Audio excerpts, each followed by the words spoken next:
माँ बापांकर 39th anniversary से सकाळु सकाळु मो माँ बापा को लेकिन चली आसती मंदिर। एठी मंदिर रे माँ बापा पूजा कर दउथिले, मु भी टिके मुंडिया मारदेली।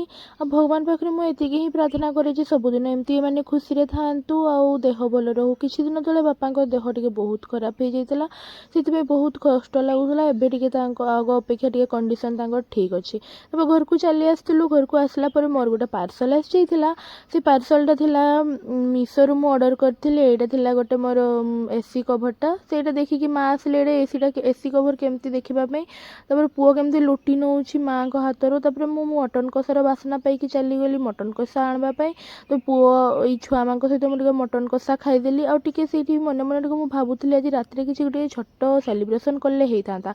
तापर मु जाईकी टिके स्वामी सहित जाईकी केक नै आसतिली आ सेलिब्रेशनटा कर दउथुलु आमे।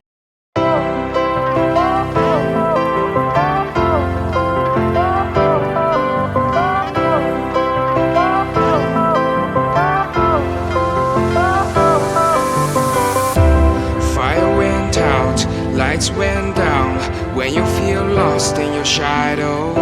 Don't feel alone, don't scream so loud. We are living in this cruel world. Broken but strong, gotta move on. You're not